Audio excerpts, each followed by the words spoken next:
Bien, bonjour tout le monde. Je suis heureux d'être devant la presse le jour où on célèbre la santé. Et cette année, le thème correspond vraiment aux stratégies, aux priorités de notre pays, c'est-à-dire la santé dès la naissance pour un futur meilleur. Et vous savez comment le chef de l'État, son Excellence Félix Antoine Tshisekedi Tshilombo, a mis une emphase sur la prise en charge des nouveau-nés, bien sûr, et leur maman, de telle sorte que dès la naissance, la santé soit considérée comme une priorité. Et nous avons donc, pour vous rappeler, lancé la gratuité de la maternité. Ça fait déjà plus d'1 an. Et nous avons déjà plus d'1,5 million mamans et leurs enfants qui ont été pris en charge. Et c'est un programme majeur du gouvernement et qui est en cours avec bien sûr les aléas d'un programme à son début. Mais le résultat est impressionnant parce qu'on a pris en charge 1,5 million mamans gratuitement en charge avec leurs enfants. Et donc, c'est pour cela que je dis que je suis content que cette journée de la santé soit consacrée, le thème soit celui de la santé à la naissance.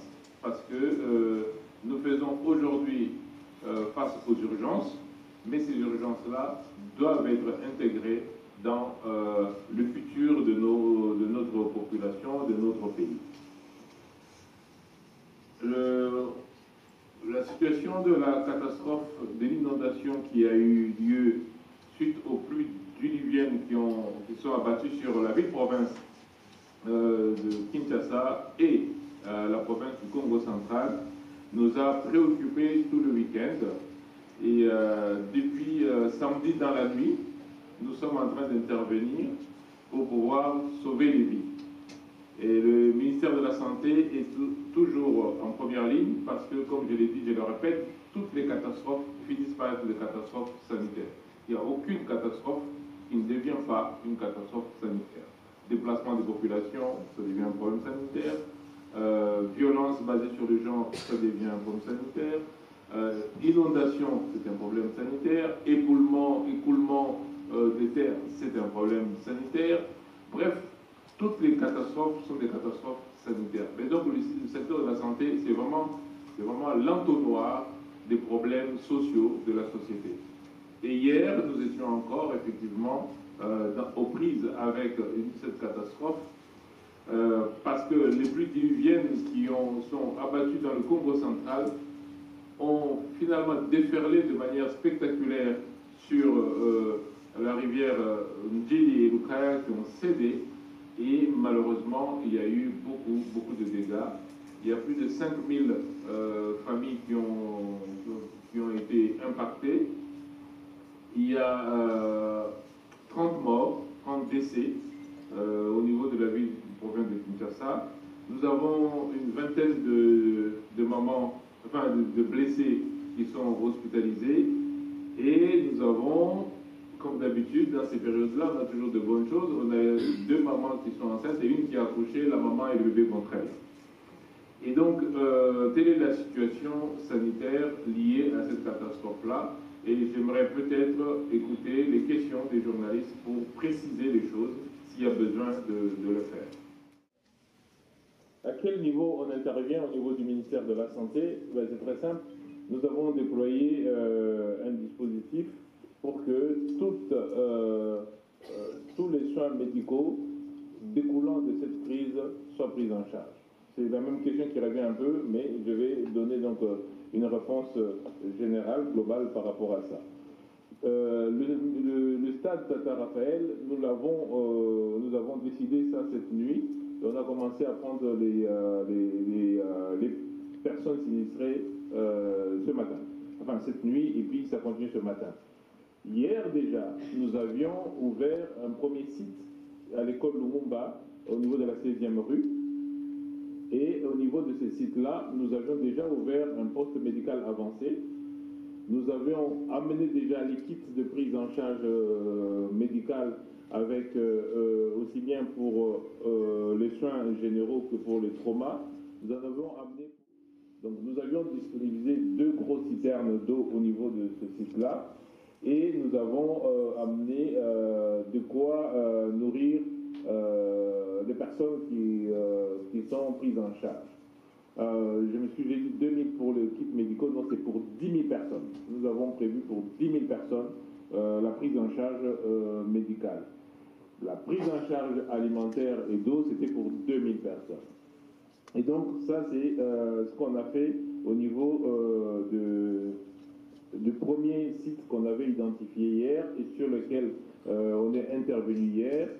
Et hier, quand nous étions là, il y avait déjà 117 familles qui étaient en train d'être enregistrées. Et ce matin, je peux vous dire que ce site-là a 367 personnes.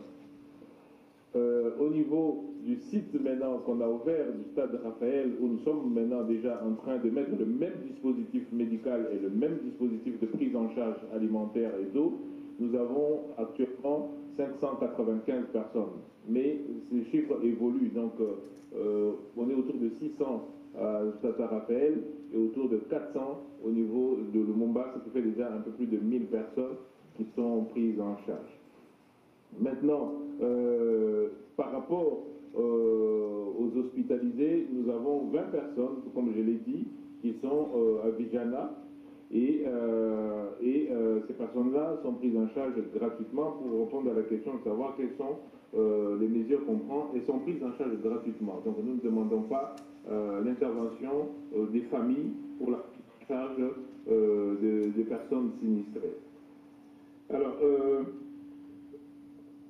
donc c'était la même question que Madame de RTGA qui demandait comment se fera la prise en charge. Donc je viens de dire, elle se fait gratuitement auprès du gouvernement et des partenaires. Par exemple, l'OMS et l'UNICEF sont avec nous déjà sur les différents sites et nous permettent d'avoir aussi bien des latrines et par exemple sur le site de Lumumba, c'est un gap que nous devons combler, mais on a déjà les premières latrines qui ont été installées hier. Nous avons installé hier des tentes pour pouvoir accueillir les gens, mais comme c'est une école, il y a aussi des salles de classe qui sont prises en charge. C'est pour ça que nous avons décidé d'aller au stade Tata Raphaël, parce que là, il y avait eu le jeu de la francophonie, il y a des infrastructures pour loger beaucoup plus de monde et pour les prendre en charge de manière beaucoup plus sécuritaire et dans les meilleures conditions. Alors, est-ce que le ministère du Transport est impliqué? Oui, parce qu'en fait, la coordination de la riposte est faite par le vice-premier ministre, le ministre de l'Intérieur. Nous nous occupons de la partie sanitaire, mais les autres membres du gouvernement s'occupent des autres volets de cette crise. Je crois savoir que la route vers l'aéroport ce matin devrait commencer à être fonctionnelle, parce que tout simplement, le ministère du Transport, ça c'est son rôle, ainsi que le ministre des Infrastructures et celui de l'Urbanisme et Habitat. Maintenant, pour la prise en charge des décès, encore une fois, oui, le gouvernement prend en charge, c'est une catastrophe, on ne peut pas laisser les familles déjà sinistrées, qui ont perdu leur habitat, qui ont perdu tout ce qu'il y a. Hier, j'ai vu des personnes qui ont tout perdu en fait. Ils ont perdu tout ce qu'ils avaient dans leur maison, pour certains des choses pour lesquelles ils sont investis pendant des années. Et donc on ne peut pas maintenant leur demander encore d'enterrer leurs morts. Ça c'est le travail du gouvernement et du ministère de la Santé. Donc là, c'est clair que nous prenons en charge. Donc voilà à peu près, c'est l'ensemble de questions qui sont posées, parce que c'est surtout autour de la prise en charge que les questions ont tourné.